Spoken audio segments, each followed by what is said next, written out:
मैं ओंकार हूं। अपनी शक्ति का प्राणी मात्र के लिए सदुपयोग करते हुए जो सदा जन कल्याण में प्रवृत्त रहते हैं, उनके लिए मैं शक्ति का आगार हूं। किंतु प्राणी को पीड़ित करने वालों के लिए मैं दहकता हुआ अंगार हूं। मैं ओंकार हूं। आक्रमण के भय से इंद्र व देवगण ब्रह्मदेव के पास जाना चाहते हैं।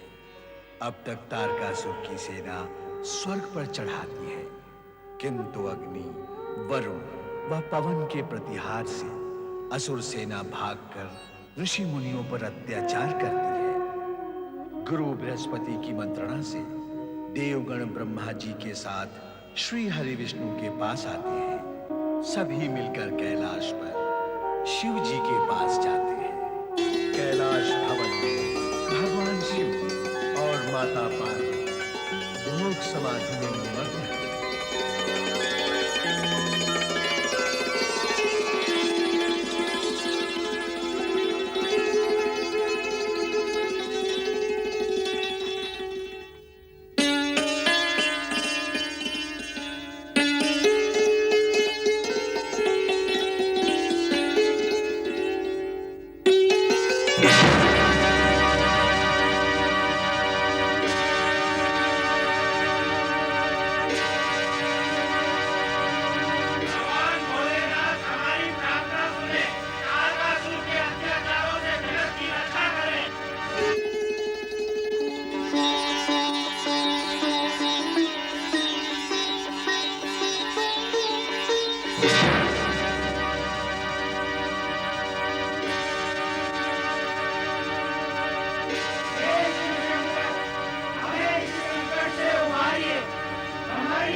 शिव जी के आते ही तुरंत उनके शिव तेज को अपने अंग में ग्रहण कर लें, अन्यथा सब कुछ भस्मीभूत हो जाएगा।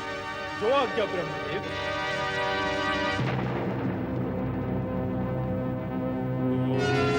नमः शिवाय।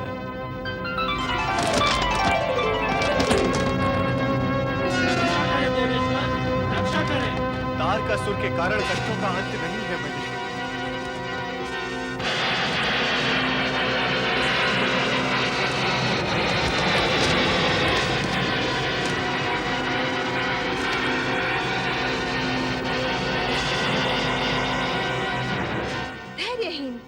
धर्महीन और बुद्धिहीन देवगण, तुमने असमय यहाँ आकर शिव और शिवा के महामिलन में बाधा डाली है।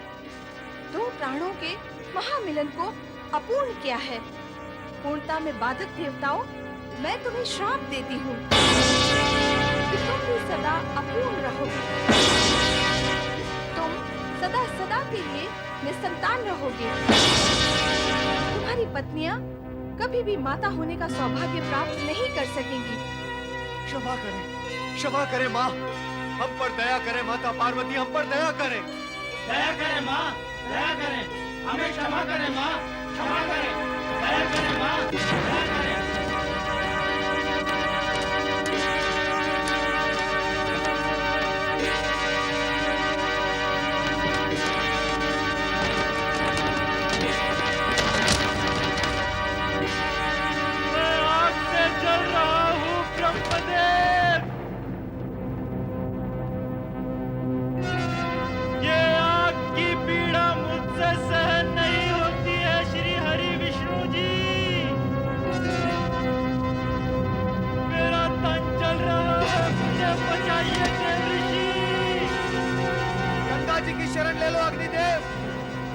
बुद्धिमानी है।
जल प्रवाह में बहता हुआ शिव का तेज पुंज तुम सबने धारण कर लिया है। अब इस पीड़ा और संकट का निवारण केवल शिव आराधना ही है। आओ तट पर बैठकर पंचाक्षरी मंत्र का जाप करें। शिव सदा मंगल ही करें।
प्रकाश पुंज गंगा जल के प्रवाह से तट पर आ लगता है, जहां उसके प्रभाव से संपूर्ण वातावरण दिव्य हो उठता है। वेग से चलते पवन के चंचल स्पर्श से पत्ते लयबद्ध ध्वनि करने लगते हैं। तट पर ऋषि विश्वामित्र शिष्यों सहित यज्ञ कर रहे कि अकस्मात शिशु के रुदन की गूंज उन्हें सुनाई देती है।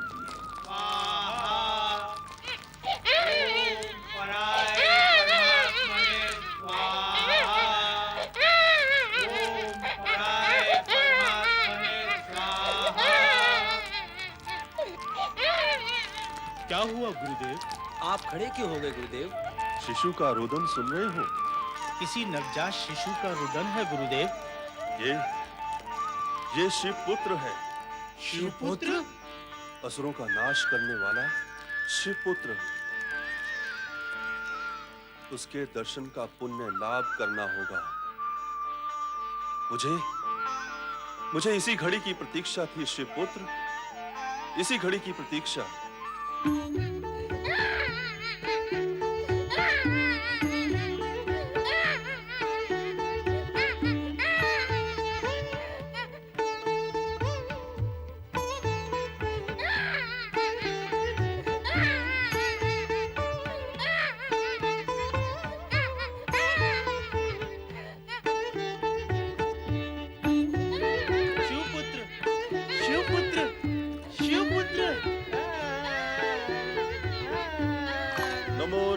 शिवपुत्र नमो नमः।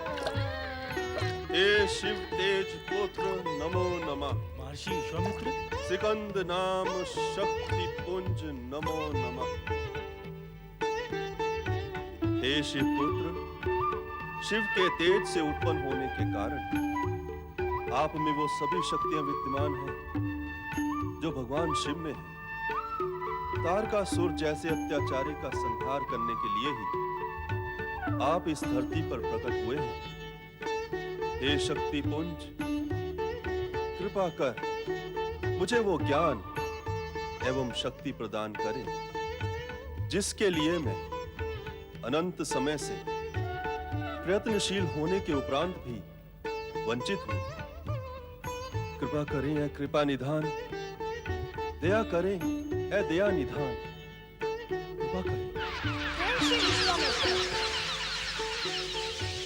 ज्ञान और शक्ति आप में समा गई है। आप राजर्षि से महर्षि बन चुके हैं। अब मैं आपको ब्रह्म ऋषि बनने का वरदान देता हूँ। शिव कृपा से आपके हृदय में धर्म ज्ञान प्रकट होगा। आपका स्थान ब्रह्म ऋषि में श्रेष्ठ होगा।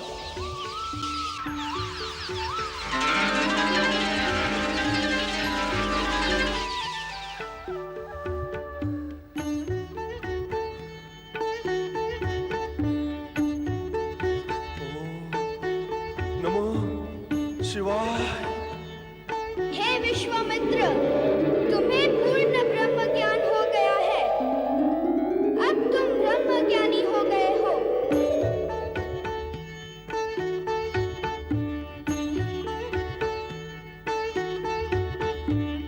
ओम नमः शिवाय।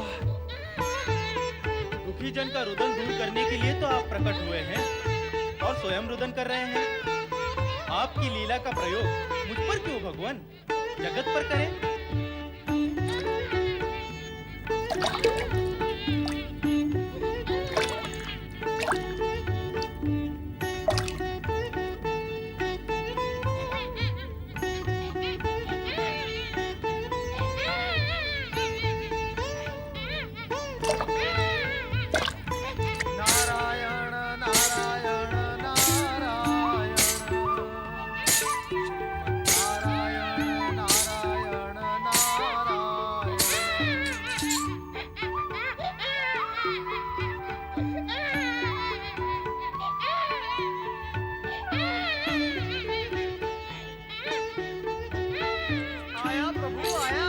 नारद,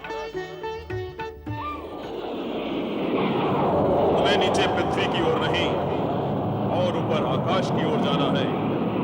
इस समय शिव पुत्र को तुम्हारी नहीं, नक्षत्र लोक में स्थित उन 6 माताओं की आवश्यकता है जो शिशु का पालन कर सके। 6 माताएं? हाँ, 6 कृतिकाएं जिनके द्वारा इस शिशु का जन्म हुआ है। प्रभाकृति, आभाकृति, तेजाकृति, भव्याकृति, शोभाकृति और सुकृति।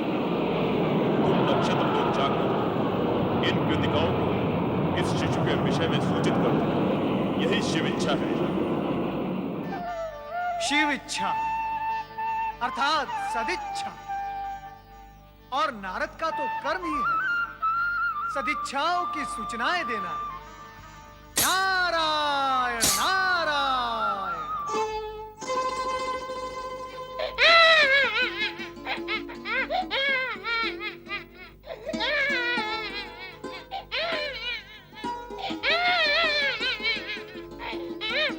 कैसे कौन शिशु रो रहा है? जो भी कोई है, इसने हमारे मन के मातृत्व को जागृत कर दिया है। हाँ, मुझे भी ऐसा ही लग रहा है। लग तो ऐसा ही रहा है जैसे कि अपना ही शिशु रो रहा है। जब हम सभी को ऐसा लग रहा है तो हमें तुरंत शिशु की खोज करनी चाहिए। भव्याकृति, कुछ दिखाई दिया? नहीं, तेजाकृति, प्रभाकृति, शोभाकृति और आभाकृति, किसी को भी कुछ दिखाई नहीं दे रहा। नारायण नारायण। देवर्षि, आप और यहाँ, आप तो तीनों लोकों में भ्रमण करते हैं। आज नक्षत्र लोक में आना कैसे हुआ? नारद जिस लोक में भी जाता है, लोक कल्याण के लिए ही जाता है, और आज नक्षत्र लोक में भी इसलिए आया है कि आपने मातृत्व जागृत होने के कारण आप सभी की गोद भर देने का सुफल देना चाहता है। नारायण नारायण। ये आप क्या कह रहे हैं देवर्षि? मैं नहीं, उस शिशु का रुदन कह रहा है जो आपके मातृत्व के अभाव में व्याकुल है। अर्थात जिस शिशु का रुदन सुनकर हमारा मातृत्व जागृत हुआ है। आप सभी उसकी माताएं हैं। मातृ प्रेम अकारण तो उत्पन्न नहीं होता। आप सभी ने पिछले जन्म में दिव्य पुत्र की माताएं बनने का वरदान प्राप्त किया था। वो वरदान अब फलित हुआ है और यही शिशु आपकी मातृ भावनाओं की पूर्ति करेगा। इसीलिए सखन वन के जल में रुदन द्वारा वो आप सभी को पुकार रहा है।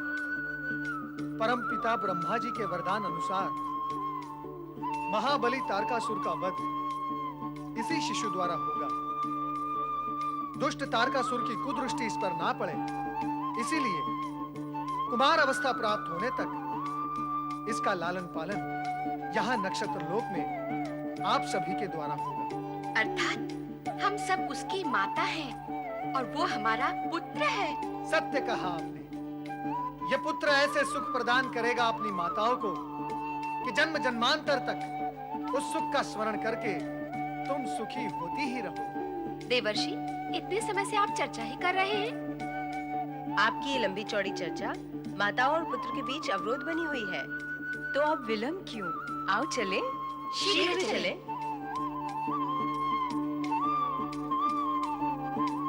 माता का हृदय कब और कैसे बनाया है प्रभु? क्या आपने मन की करुणा और माता के हृदय की ममता के मेल से बनाया है? देखा ना, पुत्र का नाम सुनते ही कैसी सबके सब भाग गई अपने पुत्र कार्तिकेय के पास।